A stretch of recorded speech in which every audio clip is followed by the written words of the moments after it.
Bismillahirrahmanirrahim. Assalamualaikum warahmatullahi wabarakatuh.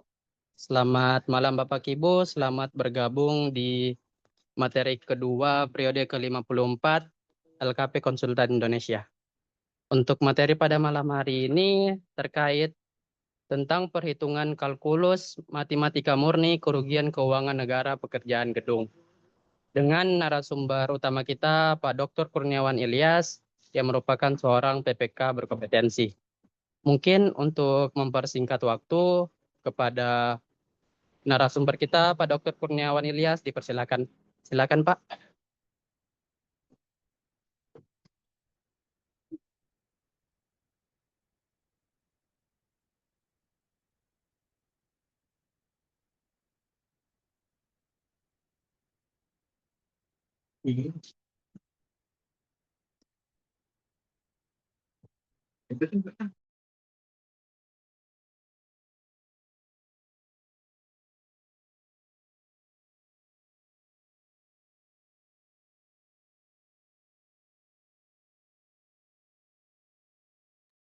Ya, terima kasih. Assalamualaikum warahmatullahi wabarakatuh.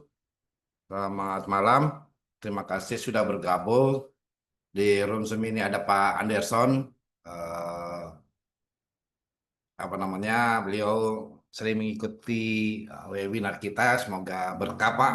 Eh, Sekedar sharing-sharing saja ini tentang bagaimana perhitungan dengan metode kalkulus. Kalkulus ini sebenarnya ilmu matematika dasar yang di yang kita pelajari di para mahasiswa teknik sipil ini. Ini mata kuliah yang baru, bukan mata kuliah yang baru, adalah sebuah mata kuliah yang memang khusus di eksakta tentang kalkulus ini. Tapi tidak apa-apa, bisa kita konversi dalam bentuk perhitungan ya kerugian keuangan negara.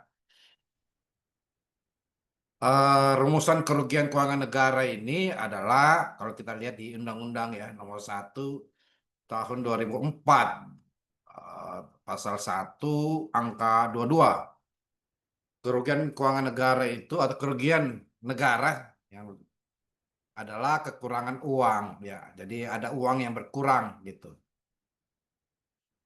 Atau surat berharga. Nah, surat berharga ini bisa salah satunya misalnya sertifikat hak pakai pemerintah misalnya.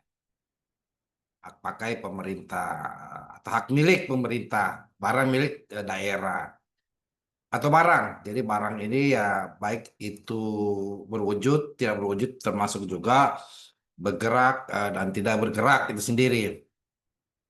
Yang nyata, jadi harus kelihatan, harus nyata dan pasti jumlahnya akibat perbuatan melawan hukum, baik sengaja maupun lalai. Jadi itu tentang definisi kerugian negara ya. Jadi kerugian negara itu tidak hanya uang yang berkurang atau surat berharga, termasuk juga barang itu sendiri. Jadi kaidah keuangan negara ini adalah yaitu tadi ya, semua hak dan kewajiban negara yang dinilai dengan uang atau berupa barang yang dijadikan milik negara berhubungan dengan pelaksanaan hak dan kewajiban sendiri. Jadi itu keuangan negara ya. Nah, kalau kita lihat dari pengertiannya ini kita bisa gambarkan bahwa taruhlah keuangan negara ini dilihat dari aspek APBN ya. Jadi APBN ini harus kelihatan eh, rencana keuangan tahun anggaran yang disetujui oleh pemerintah. Jadi boleh dikata sebagai APBN, boleh dicantumkan bahwa kegiatan pemerintah bersumber dari APBN apabila rencana keuangan tahunan pemerintah disetujui DPR. Yang kedua dianggap sebagai penerimaan pengeluaran daerah kayak negara, pendapatan negara, belanja, pembiayaan. Jadi setiap tahun ditetapkan dalam undang-undang ya kalau APBN. Sedangkan APBD sama dia ditetapkan dalam bentuk perda ya. Jadi itu. Jadi apa sih hak negara? Kalau kita bicara hak negara ini kita kelihatan bahwa hak memungut pajak ya. Pajak mengeluarkan dan menggerakkan uang atau melakukan pinjaman itu hak negara. Termasuk juga penerimaan negara ya, penerimaan daerah. Jadi kekayaan negara dan daerah yang dikelola sendiri oleh atau pihak lain ya. Jadi hak kewajiban ini juga ada berkaitan kekayaan negara atau daerah dikelola sendiri oleh negara atau pihak lain. Hak dan kewajiban juga seperti ya tadi uang, surat berharga, barang serta hak lain ya yang dinilai dengan uang. Jadi kekayaan itu eh, harus dinilai dengan uang. Jadi kewajiban negara taruhlah kerusakan sumber daya alam ya, sumber daya alam, kerusakan lingkungan begitu ya, kerusakan lingkungan, kerusakan sumber daya alam akan kelihatan apabila ketika kita tetapkan sebagai uang ya, kita tetapkan sebagai eh, pendapatan atau penerimaan negara. Jadi itu ya. Jadi kenapa dikatakan sebagai keuangan negara harus diwujudkan dalam bentuk uang, dalam bentuk penerimaan gitu. Harus dianggap sebagai penerimaan. Atau semua penerimaan yang menjadi hak dan pengeluaran menjadi kewajiban dalam tahun anggaran yang bersangkutan harus dimasukkan dari dalam APBN. Jadi itu yang kita lihat ya. Jadi kekayaan negara ini dalam bentuk misalnya tambang misalnya atau kekayaan lain seperti hutan ya bisa dinilai ya harus dinilai ya yang dapat dinilai. Jadi penilaian itulah dikembalikan kepada pengawas ya pengawas internal atau pengawas internal itu sendiri ya kayak barang milik negara ya yang boleh kata seperti tambang seperti kehutanan itu bisa dinilai dalam bentuk uang. Nah, kerugian negara, keuangan negara ini ada 4 ya, ada 4 yang paling mendasar yaitu eh, penerimaan, ya penerimaan, pengeluaran yang harusnya wajib bayar tapi tidak dibayar, wajib pungut tidak dipungut, wajib potong tidak dipotong. Jadi itu kerugian karena penerimaan. Ada juga kerugian karena pengeluaran belanja, kegiatan fiktif. Ya, fiktif itu ya berarti pokok dengan bunga ya, yang bisa dinilai sebagai pola perhitungannya. Pengeluaran ganda, ya misalnya di perjalanan dinas ini ada undangan di sebuah kementerian, lembaga yang misalnya di sebuah daerah, yang di mana daerah yang mengundang ini sudah menyediakan semacam penginapan misalnya, penginapan sudah menyiapkan, sudah membayar penginapan termasuk juga ongkos perjalanan dinas ya, biaya pesawat. Nah, ini dia ganda ini. Artinya sudah dibayar dari daerah penerima pemerintah ataupun pegawai tersebut menerima juga dari pemerintah, menerima dari pemerintah daerah atau pemerintah usul ya, pemerintah asal gitu. Atau pengeluaran lebih cepat. Nah, ini pengeluaran lebih cepat ini yang seharusnya bobotnya, yang seharusnya pembayarannya 50%, dibayarkan 60%, sementara bobot pekerjaannya baru 55%. Itu juga terhadap apa namanya pengeluaran itu. Terhadap pengadaan barang dan jasa pemerintah ya. Itu pelepasan aset. Nah, pelepasan aset ini berkaitan dengan markdown ya. Markdown ini artinya harusnya dinilai aset itu sebagai pendapatan atau tukar guling atau pelepasan, penghapusan, pemindah tanganan, tapi nilainya sangat rendah. Itu disebut markdown, ya bukan markup atau dia kalau kemahalan ya itu markup, pengadaan barang dan jasa. Kalau untuk pelepasan aset disebut markdown, ya terlalu rendah. Termasuk juga pemanfaatan aset, ya pemanfaatan aset ini untuk kepentingan pribadi dan lain-lain. Penempatan aset atau kredit macet. Nah, ini juga ya terhadap aset ini kredit macet bagian dari kerugian. Kewajiban nyata ya, yang dimana harus bayar pajak tidak dibayarkan. Kewajiban tersembunyi, ya dimana harus ada PPh dibayar gitu. Kewajiban bersyarat, ya kewajiban bersyarat misalnya kalau nilainya pekerjaan itu besar, ya nilai pekerjaan itu taruhlah 10 miliar ya, di mana situ ada kewajiban jaminan, itu juga kewajiban bersyarat gitu. Jadi itu menjadi kerugian negara ya, itu yang menjadi catatan. Nah selanjutnya kalau kita bicara kalkulus ini ada yang paling dekat ya, yang paling dekat urusan untuk perhitungan kerugian negara ini kita lihat di mana di kalkulus integral ya dan diferensial ya. Jadi dia mengukur deviasi dari nilai wajar. Artinya kalau bicara deviasi sudah menunjukkan bahwa ada potensi selisih kurang atas volume pekerjaan, waktu pelaksanaan, itu deviasi gitu.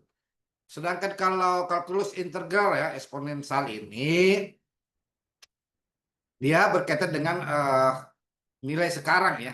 Nilai sekarang ini atau present value ini bukan future value ya, present, nilai sekarang. Jadi disebut kerugian keuangan negara. Nah, kalau integral numerik ini kerugian perekonomian negara. Jadi ada kerugian keuangan negara, ada kerugian perekonomian negara itu sendiri ya. Itu sama juga nih ya, pengembalian ya, strategi menentukan pemulihan yang terbaik ya, pengembalian keuangan negara atau perekonomian negara.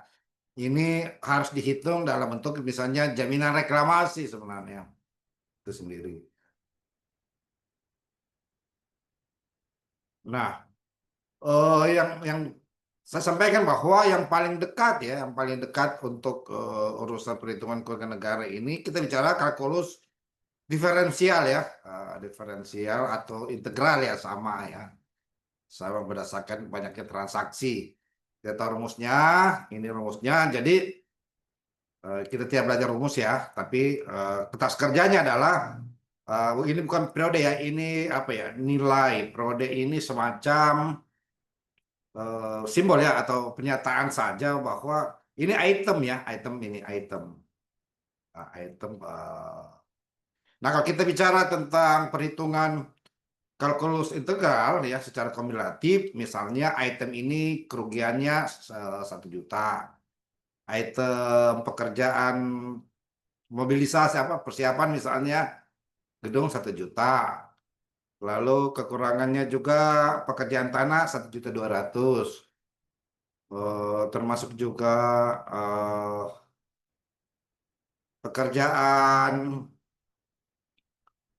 kalau misalnya 1.500.000 dan terakhir 1.400.000. Jadi perhitungannya ya berarti ya sisa ditambah ini 1 juta 1.100.000 dibagi 2 kali 1 berarti 1.100.000. Jadi kedua juga 1.200.000 ini ditambah 1.500.000 dibagi 2 kali 1 ya sesuai rumusnya. Nah lalu 1.500.000 ditambah dibagi 2 1.450.000, jadi totalnya adalah 1.450.000. Itu untuk menghitung kalkulus integral ya. Saya kasih contoh.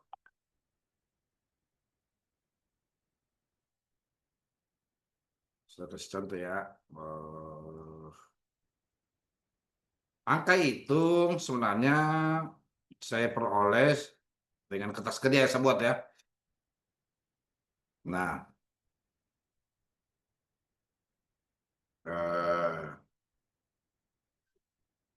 bagian keluar. Iya, ya.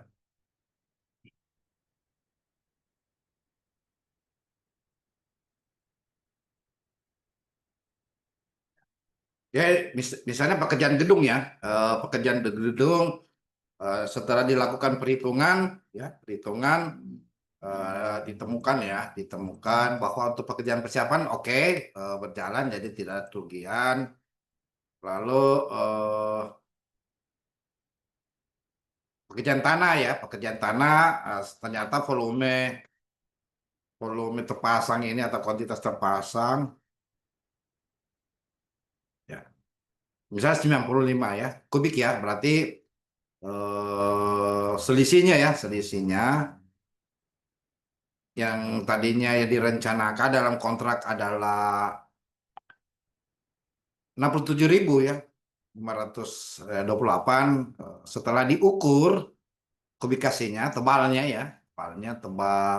tanah buangan atau galian dengan alat ini ke tanah biasa ini tebalnya ada selisih 5%. Artinya 55% sudah terpasang. Jadi taruhlah saya kali 95 ya. Jadi ada selisih 5% ya.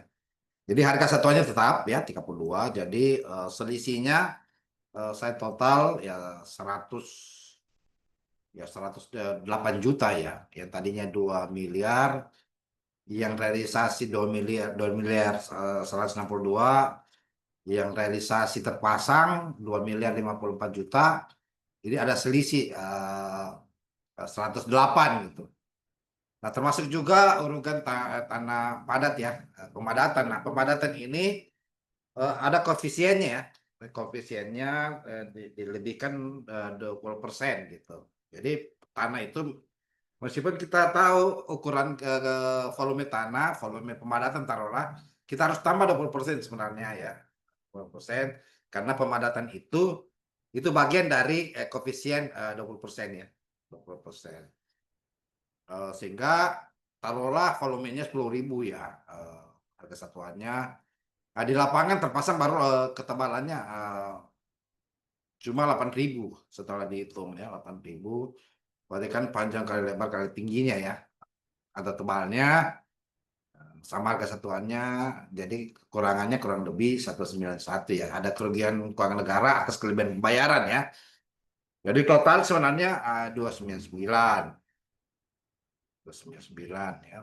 Ini hasil pengurangan saja, pengurangan jumlah harga dalam kontrak dan jumlah harga yang volume terpasang. Gitu. Jadi ada kelebihan bayar sebesar 299 ya. 299. Sama juga ya di itu 90% lain. Nah, pekerjaan aspal pasti kan liternya ya sulit diukur liternya. Yang bisa diukur adalah pasti ya taruhlah benar 56 liter, tapi untuk mengukur aspal itu kayak lapis resap pengikat ya prime coat ini dan lapis perekat ini tech coat ini kan ya pekerjaan jalan ini ya.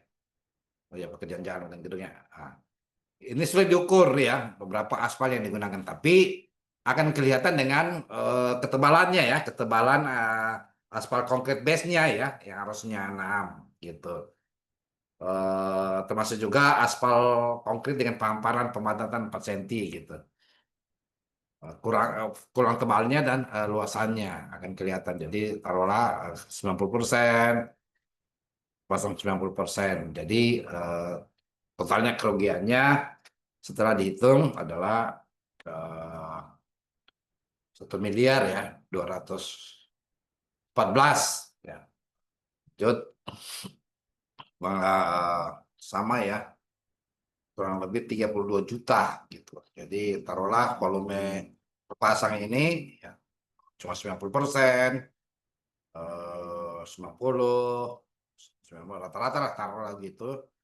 hasil pemeriksaan sehingga menghasilkan 32 juta. Jadi total kerugian negara ini adalah 2,644,270,17. Bagaimana kita integrasikan di ilmu kalkulus ya? Ini sangat mudah. Kita share lagi.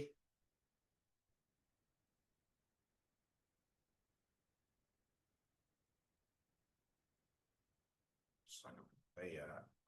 Oke. Nah.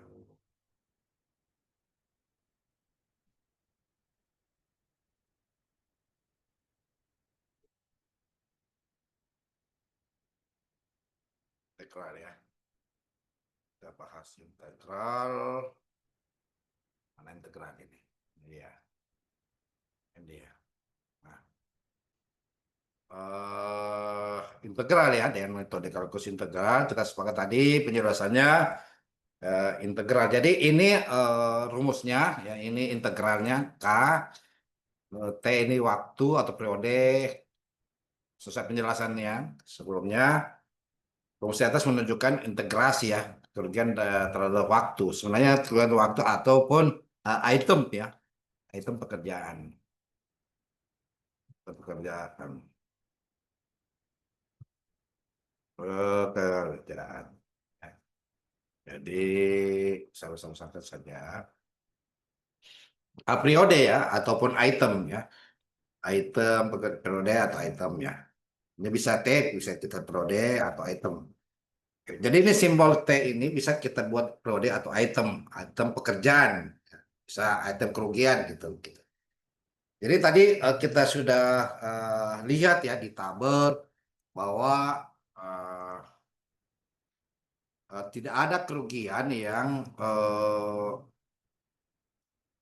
untuk pekerjaan persiapan tidak ada kerugian. Ya. Sedangkan pekerjaan tanah ini, kalau kita lihat ya, saya lihat lagi pekerjaan tanah. Betul.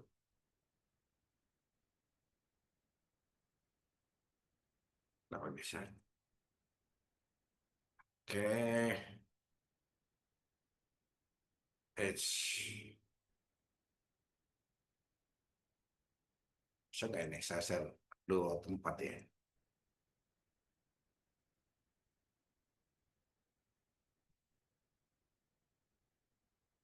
Oh, nggak bisa ya. Saya share dulu.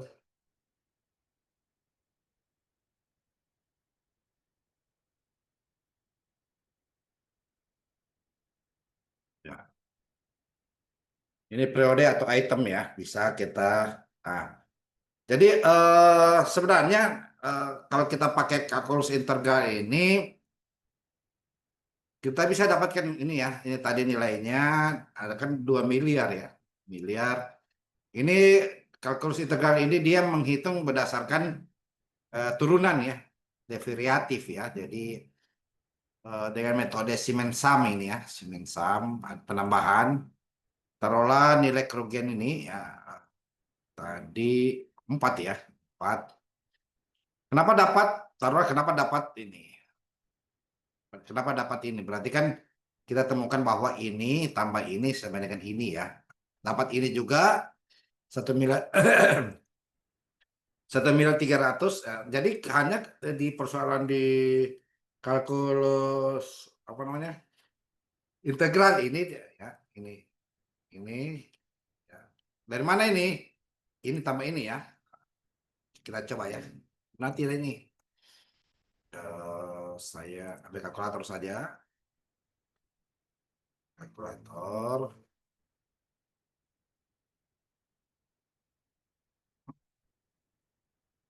Oke, kelihatan ya. Tidak mana ya? Oh ini ya. Oke. Ya, oke. Ah, ya kita uji ya. Ini dapat ini 410 sekian-sekian. Tambah ya 380 ya.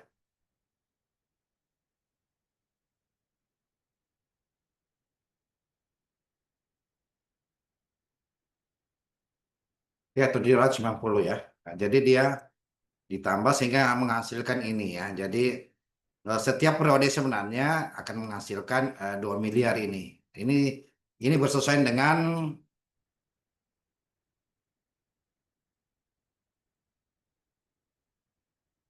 ini ya, 2.644 ya, tapi tidak mau ya.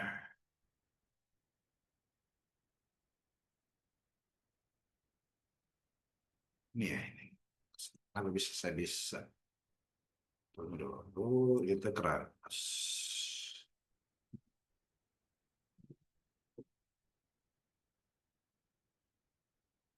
Ya, ini. Jadi hasil Riemann sum-nya ini adalah ini ya. Kalau hasil trapezoid approximate-nya ya 2 miliar lebih. Tapi ini ya yang lebih menggunakan ini.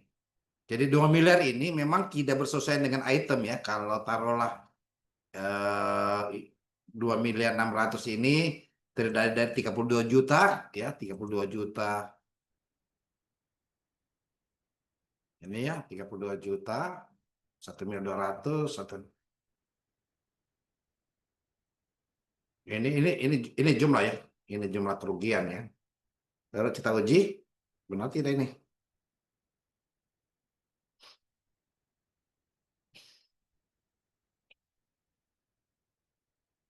Si benar ya. Pasti benar ya. Nah, kita tambah saja ya. Sekitar apa? Nah, apa ya? Sama ya. Jadi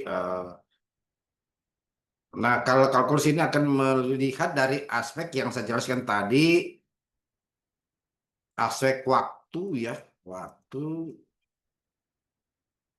ya, aspek waktu ya, waktu, nilai kumulatif, termasuk item ya. Jadi dia lihat integral ini total akumulasi atau kalau diferensial. Jadi yang paling dekat adalah integral, integral, sehingga kita bisa pastikan bahwa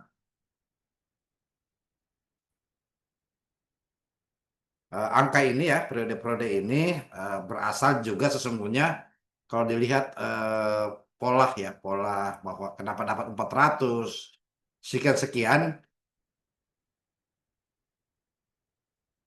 ya kita lihat.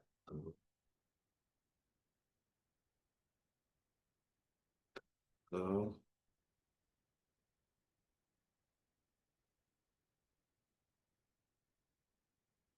oke, kita lihat simbolnya ya, simbol ini ya, jumlah Riemannnya ya, integral rumus integralnya ini eh, KT ya, KT adalah menunjukkan fungsi nilai kerugian waktu atau tahapan kegiatan ya. Betul. Baik kita per bulan atau per item sebenarnya. Meskipun rumus waktu itu adalah T ya, bisa disebut item. Sebenarnya T ini sebenarnya kalau simbolnya T ini satuan hari, bulan, tahun. Tapi bisa kalau di kerugian negara ini bisa kita eh, nyatakan ya. Jadi simbol SIM ini bisa kita nyatakan sendiri ya. Kalau di kalkulus ini dia berkaitan dengan T waktu, kita bisa nyatakan dia item. Sigma ini ya, total ini simbol setiap item-item ini kesimpulan ada penambahan. Jadi itu ya, itu penjelasan terhadap mengapa integral ini cocok untuk perhitungan kalau KT ini kan kerugian dari waktu. Bisa saja kita ubah ya, bukan hal yang baku menjadi item kerjaan sendiri ya. Jadi kita memperoleh nilainya kerugiannya sebesar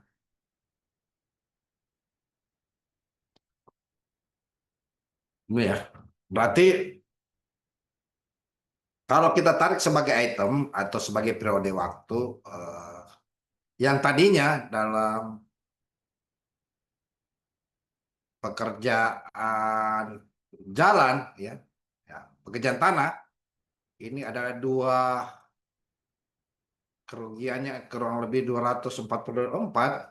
Tapi bicara tentang item waktu, ya, ini nggak jalan ini, kok nggak jalan. Terus, oh ya, ini jalannya. Ini bisa berkaitan dengan item waktu atau periode ya. Itu.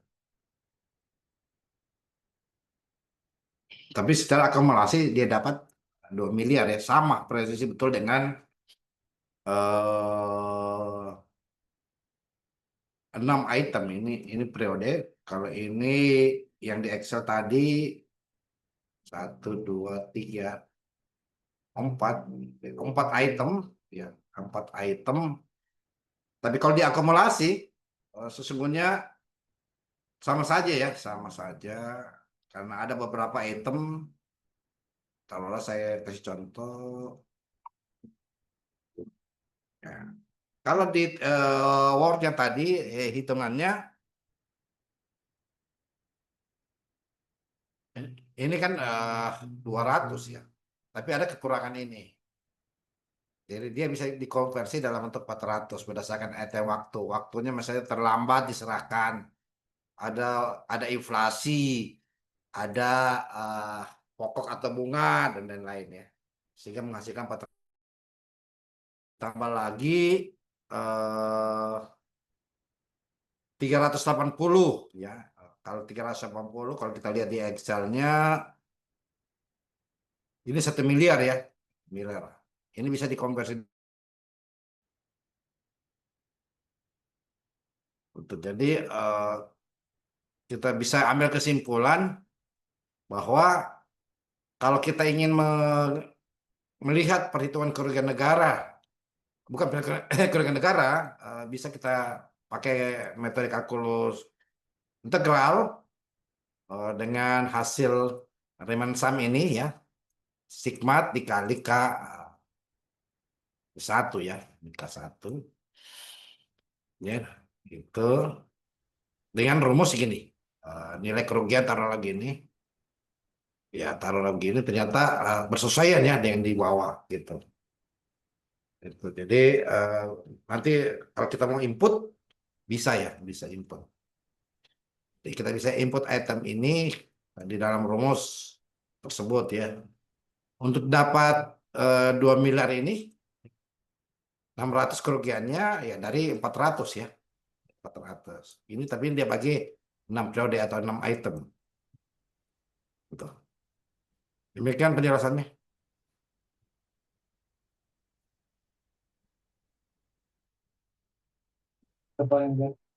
Baik Pak. Terima kasih atas pemaparannya, Bapak.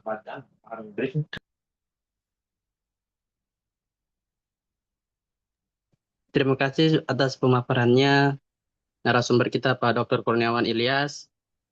Selanjutnya kita buka sesi tanya jawab terkait materi pada malam hari ini, perhitungan kalkulus matematika murni kerugian keuangan negara pekerjaan gedung. Kepada Bapak Ibu dipersilakan. Di sini Pak sudah ada satu penanya dari Pak Anderson. Izin bertanya Pak, bagaimana menentukan nilai kerugian negara akibat kegagalan konstruksi atau gedung? Silakan Pak. Ya baik, harus dibedakan apa itu kegagalan konstruksi dan kegagalan bangunan ya. Nah, kegagalan konstruksi ini adalah kegagalan di masa pelaksanaan. Ya, jadi di masa pelaksanaan atau di masa pemeliharaan taruhlah begitu, atau di masa pelaksanaan pekerjaan, eh, ada mengalami kegagalan, dua jenis kegagalannya. Baik itu kegagalan fungsional ya maupun kegagalan struktural. Ya, kegagalan struktural berkaitan dengan sifat strukturalnya. Kegagalan fungsional berkaitan dengan fungsional, misalnya durabilitasnya, kenyamanannya, fungsinya. Ya. Kalau kegagalan struktural berkaitan dengan kegagalan yang sifatnya pekerjaan-pekerjaan yang struktur, ya, struktur sendiri. Kalau kegagalan fungsional itu lebih banyak kegagalan terhadap pekerjaan-pekerjaan yang sifatnya arsitektural, ya, arsitektural, termasuk juga struktur juga ya, bisa termasuk struktur. Jadi untuk menentukannya kerugiannya itu kita tetap lihat kegagalannya ini di tahap mana, Pak Anderson. Kalau kegagalan konstruksi, ya, kegagalan konstruksi ini berarti kita lihat berapa besar nilai kegagalan konstruksinya. Kalau dia lebih, ya, kalau dia lebih dari 5%, itu masuk tergolong kegagalan konstruksi yang tidak bisa dikonversi dengan masa peliharaan atau jaminan pemeliharaan. Kalau lebih, ya, kalau di bawah dari 5% itu belum masuk kategori kegagalan konstruksi karena sudah di cover, ya, sudah ditutupi dengan jaminan, taruhlah jaminan pemeliharaan. Ataupun juga kalau belum ada serah terima pekerjaan yang dari kontraktor kepada penyedia kepada PPK. Nah, kalau kegagalan bangunan ini telah selesai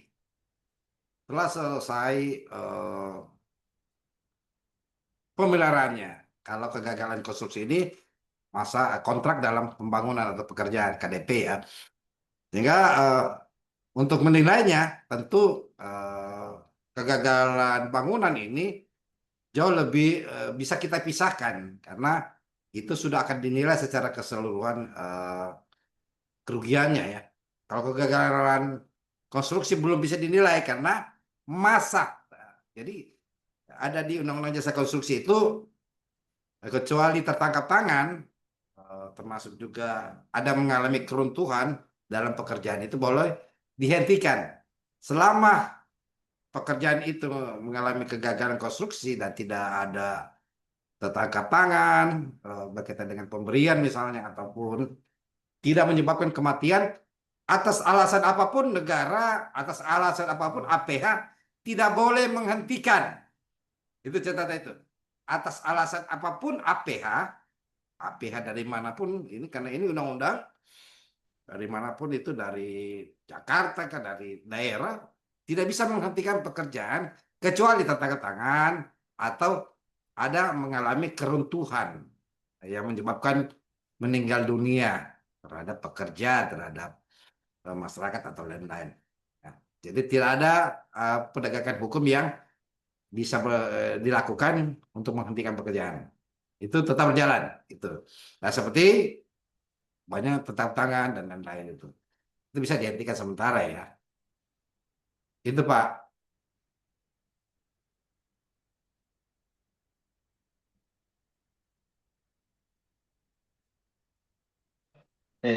Baik, Pak. Bagaimana Pak Anderson terkait jawabannya, Pak? Terima kasih Pak atas jawabannya Pak. Baik.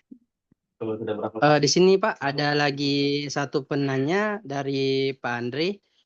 Apakah pekerjaan konstruksi yang dalam kontrak kerja misal 3 bulan kerja dapat dilakukan adendum pekerjaan? Dari Pak Adri, Pak. Ya, Pak Adri, ya. Oh ya, dari penting ini, ya. Jadi Pak Adri, apakah pekerjaan konstruksi dalam misalnya 3 bulan adendum? Nah, ini adendum ini ada 4 jenis, Pak. Ada karena penambahan volume, pengurangan kuantitas, ada karena penambahan pengurangan item, spesifikasi, termasuk juga masa pelaksanaan. Nah, kalau saya arah pertanyaannya begini, sepertinya ada pertanyaan di akhir tahun ini. Kita lihat keterlambatannya dia seperti apa. Ya. Kalau keterlambatannya dia menyeberang tahun, ya tentu kita lakukan adendum. Termasuk juga kalau tidak menyeberang tahun. Misalnya, serah terima pertama ya, atau PHO-nya bulan 11 ini, tapi tidak diselesaikan. Ya, jadi kita bisa adendum dengan berdasarkan sisa ataupun volume kuantitas pekerjaan yang belum terlaksana. Berapa kemampuan dia untuk menyelesaikan per hari pekerjaan sehingga mencapai sebelum akhir tahun anggaran atau akhir tahun anggaran itu selesai. Kalau dia menyeberang tahun, ya menyeberang tahun anggaran, ya dapat dilakukan adendum. Ya dapat dilakukan adendum. Tentu ya jaminan pelaksanaan harus diperpanjang. Yang kedua juga tetap diperhitungkan nanti denda keterlambatannya 1/1000 bagian atau dari nilai kontrak. Ya. Dan berapa hari diberikan kesempatan. Memang ketentuannya di Perlem LKPP ini kan 50 hari kalender. Tapi kalau di APBN 90 hari. Namun di Perlem LKPP ini nomor 12 2021 dia 50 hari untuk pemberian kesempatan pertama. Jadi kalau bicara pemberian kesempatan ya berarti kesalahan penyedia. Kalau peristiwa kompensasi berarti kesalahan pengguna anggaran atau pejabat pelaksanaan kontrak atau pejabat penandatangan kontrak. Nah, dari sisa itu barulah kita sisa keterlambatan kita mau adendum berapa waktu yang bisa mampu laksanakan. Tentunya pengalaman saya ketika ingin memperpanjang pelaksanaan pekerjaannya dengan cara adendum, memperpanjang masa pelaksanaan pekerjaannya, maka wajib bagi kontraktor bersama konsultan ya PPK atau itu termasuk juga mengundang pihak lain. Kontraktor menjelaskan kemampuan dia melaksanakan pekerjaan itu setiap harinya. Karena akan kelihatan bagaimana strategi dia melaksanakan pekerjaan. Apakah dalam 1 hari dia bisa selesaikan 1% dari setiap pekerjaannya ya. Pokoknya kekurangan 10%. Ya. Jika 10 hari, taruhlah begitu, kasih kesempatan 10 hari ya, berarti dia mampu menyelesaikan 1% per hari. Itu akan dilihat progresnya gitu. Jadi adendum itu di Perlem LKPP 12 2021 dia 2 kali ya, kali sendiri. Jadi namun akan diterapkan dendanya. Denda itu kita lihat dalam kontrak dia bagian atau dari nilai kontrak yang telah ditetapkan gitu. Kalau dari bagian berarti kan 1/1000 bagian apa yang tidak diselesaikan gitu. Gitu. Kalau nilainya berarti nilai keseluruhan di luar dari PPN. Gitu Pak.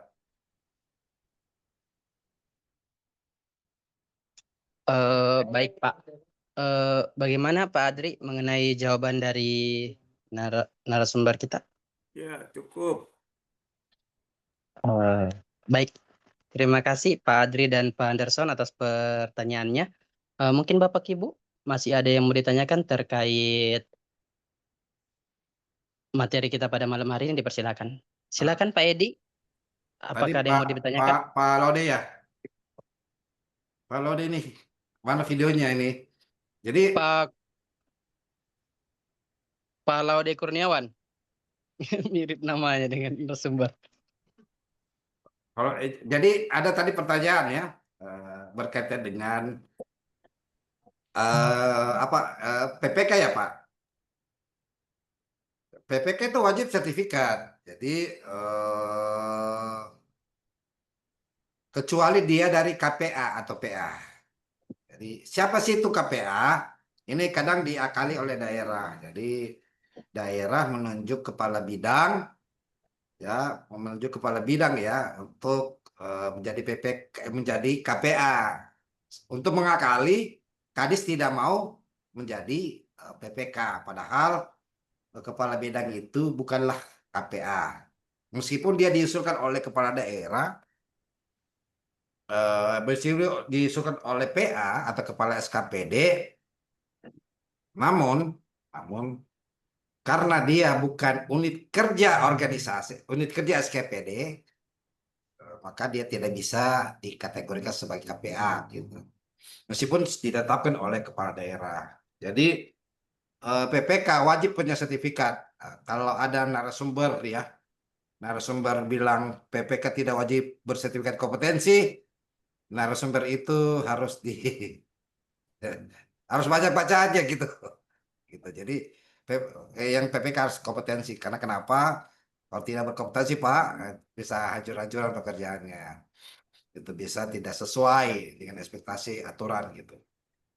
Itu sih kalau ada narasumber ya. Perlu lagi perkuat bacaannya. Gitu Pak. Pak Edi mungkin? Pas. Oh iya. Temannya adikku adalah adikku. Baik. Pak Kurniawan mungkin, Pak Laude Kurniawan, apakah ada yang mau ditanyakan sama narasumber kita? Iya Pak, bagaimana hasil probit ini di BPK? Di BPK?